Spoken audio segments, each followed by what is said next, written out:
Hi hello welcome to current TV news. Ambati Rambabu గారు ఏదో buildup ఇస్తున్నారు, చూద్దాం ఒకసారి రండి.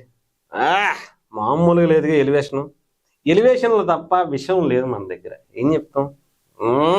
పుష్ప అంటే ఎక్కడ ఇచ్చారో చాలా మందికి అర్థం కావట్లేదు.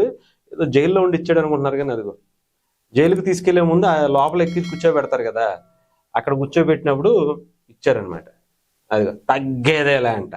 ఇంకేం తగ్గేది? మొత్తం లోపలికి వేసిన తర్వాత నోరు తెరిస్తే మనకి బూతుల రాజకీయం తప్ప మనకి ఏది చేత కాదు. ఏది పడితే అది మాట్లాడి ఇలా లోపలికి వెళ్ళడం తప్ప ఏముంది చెప్పండి? ఏమన్నా దేశోద్ధారకుడు లాగా సమాజ సేవ కోసం చేసి ఏదైతే గొప్ప స్వతంత్ర సమరయోధుడు వెళ్ళి జైలుకి వెళ్ళి అంటారు చూసారు, పక్క దేశాన్ని చూపించి అలా అన్నట్టుంది. బిల్డప్ తప్ప పనేది బాబాయ్. బిల్డప్ బాబాయ్ అంటే ఊరికే అనరు. మరి ఆ క్యారెక్టర్ అదేంటిది గెటప్ సీను గారు ఏం చేశాడు, కానీ మీరు మాత్రం చాలా బాగా చేస్తున్నారు. రియల్ గెటప్ బాబాయ్ అంటే మీరే. బిల్డప్ బాబాయ్ అంటే మామూలుగా ఉండదు బాబాయ్ అంటారు చూసారా, ఆ టైప్లో ఉంది. ఏంటి మిమ్మల్ని ఎందుకు రాజకీయంగా మీరు ఎందుకు వచ్చారు? ఈ బిల్డప్లు ఇవ్వటానికా? బూతులు మాట్లాడడానికా? మనం తెలుసుకోవాలి కదా. మిమ్మల్ని జైలుకి ఎందుకు వెళ్ళారు? దేశోద్ధారకుడు ఏమైనా సమాజ సేవ చేసి ఏదో యుద్ధం చేసి వచ్చినట్టుగా ఏదైనా స్వతంత్ర సమరయోధుడు చేసినట్టుగా బిల్డప్లు ఎందుకు చెప్పండి? అసెంబ్లీకి వెళ్తే మనకి బూతులు తప్ప రావు. బయటకు వస్తే ఆ బొచ్చుగాడు, ఈ పీకుడుగాడు, ఎలకొడకలు అంటాం తప్ప ఇంకొకటి రాదు. సరే అయిపోయింది. మనకి రేపల్లి నుంచి సత్తెనపల్లికి ఇలా ఎందుకు వెళ్ళిపోయారో తెలుసా సార్? తెలియదు. సత్తెనపల్లి నుంచి మళ్ళీ గుంటూరు ఎందుకు వచ్చారో తెలుసా సార్? ఈ బూతులు, ఈ నోటు దూల వల్లే. సరే అయిపోయిన తర్వాత ప్రజలు ఇచ్చారు కదా తీర్పు, ఆ బూతులు మనం ఇంకా మాట్లాడకూడదని ఎప్పుడైనా అనుకుంటారా అంటే లేదు. గుంటూరు నుంచి కూడా ఈసారి తరిమేసే పరిస్థితి వస్తుంది. ఎక్కడికి వెళ్తారు? రాజకీయ సన్యాసం తీసుకోవడం తప్ప. తెల్లగడ్డం తెల్ల జుట్టు వస్తే సరిపోదు సార్. మన బిహేవియర్ కూడా కొంచెం ఎదగాలి, మెచ్యూర్ అవ్వాలి. బిల్డప్లు అని చెప్పి మనకు సరిపోవు. ప్రజల కోసం నిలబడేది ఎవరు? ప్రజల కోసం వాళ్ళ కష్టాల మీద పోరాడేది ఎవరు? వాళ్ళ కష్టాలని బయటికి తీసుకొచ్చి ప్రశ్నించేది ఎవరు? ఇది చూస్తున్నారు ప్రజలు. అధికారం ఉంది కదా అని 151 సీట్లు ఉన్నాయి కదా అని అసెంబ్లీలో కూర్చుని ఇష్టానుసారం మాట్లాడితే ఎవరైతే నా బొచ్చుగాడు, నా పీకుడుగాడు, ఎల కొడకలు, ఆ కొడకలు, ఈ కొడకలు అని చెప్పి మాట్లాడిన వాళ్ళందరికీ రాజకీయ సమాధి కట్టి చక్కగా ఇంట్లో కూర్చోబెట్టారుగా మీలాంటి వాళ్ళందరినీ. ఎవరైతే నోరు లేకుండా అసలు ఈ పార్టీలో ఎవరు, మీరు చాలా క్లారిటీగా చూస్తే కనుక గెలిచినటువంటి 11 మంది ఇన్క్లూడింగ్ జగన్మోహన్ రెడ్డి గారితో సహా వీళ్ళ నోట్లోంచి మాట రాదు, వీళ్ళకి సరిగ్గా గట్టిగా మాట్లాడలేరు. వీళ్ళ అసెంబ్లీకి వెళ్ళినా సరే బెబ్బెబ్బే మెమ్మెమ్మే అంటారు తప్ప వీళ్ళ వల్ల అక్కడికి వెళ్ళి ప్రశ్నించేటువంటి పరిస్థితి వీళ్ళకు ఉండదు అని ఏరి కోరి మరి 11 మందిని పంపించారు. ఎందుకంటే జగన్మోహన్ రెడ్డి గారు కూడా ఒక బూతు తిట్టాలి అంటే ఆ బూతుని 2 సార్లు అటు ఇటు ఇది బూతు అని ఆయన చదువుకుని రాసుకుని మరి దాన్ని పట్టి బయటికి చెప్పాల్సి వస్తుంది. ఒకళ్ళ పేరు చదవాలన్నా 10 సార్లు చదివి మనకు చెప్పాలి.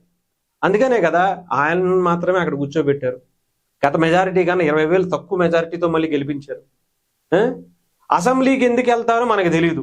అసలు అసెంబ్లీలో నేను అడిగే పెట్టనటువంటి వ్యక్తి ఏ ముఖం పెట్టుకుని అసెంబ్లీకి వెళ్ళారో అసలు ఎవరికీ అర్థం కాదు. అసలు ఎందుకు వెళ్ళారో కూడా ఆయనకి తెలియదేమో. మరి సరే వెళ్ళారు, అందుకని అక్కడ ఏమైనా మాట్లాడారంటే మాకు ప్రతిపక్ష కావాలి బాబాయ్ అని చెప్పి ప్లకార్డులు పట్టుకుని అడుక్కుని వచ్చారు. సరే అయిపోయింది. ఎవరైతే నోరేసుకుని ఇష్టానుసారం బూతులతో రెచ్చిపోయారో 5 ఏళ్ళు నా బొచ్చులు, నా పీకుళ్ళు అని చెప్పారో వాళ్ళందరికీ సమాధి కట్టారు కదా.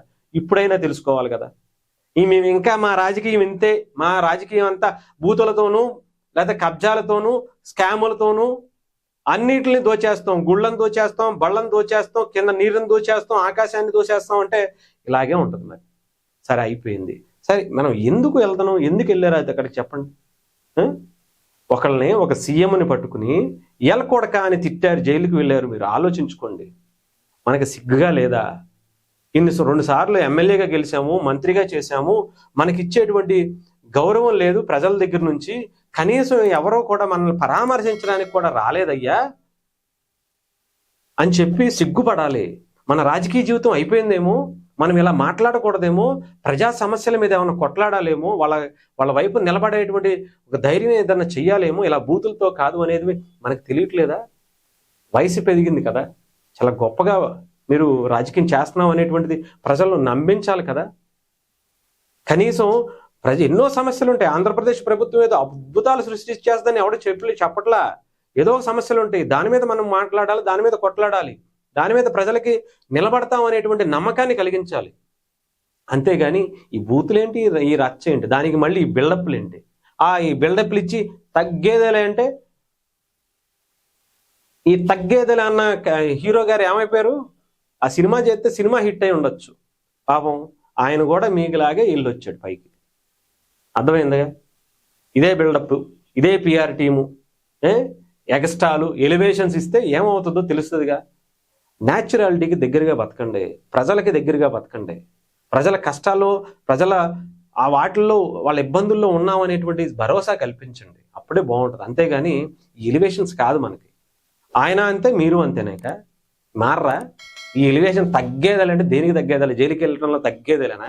ఒక కేసులో 15 రోజులకు బెయిల్ ఇచ్చారు అనుకుంటే ఇంకో కేసులో వచ్చి మళ్ళీ తీసుకుపోయారు, మళ్ళీ ఇంకో 3వ కేసులో తీసుకొస్తే తగ్గేదాలంటే 4వ కేసే వేస్తారు. మళ్ళీ తగ్గేదేలాను ఇంకో 4 రోజుల తర్వాత తగ్గేదేలే అని వస్తుంది. ఆ తర్వాత ఏమి తగ్గదు బాబోయ్ అని వస్తుంది. తర్వాత అంతా కారిపోయి లోపల నన్ను బయటకు పంపించండి బాబోయ్ అని వస్తుంది. ఎందుకు వచ్చింది చెప్పండి? ఇది బిల్డప్లు వద్దు, పని కావాలి అంతే.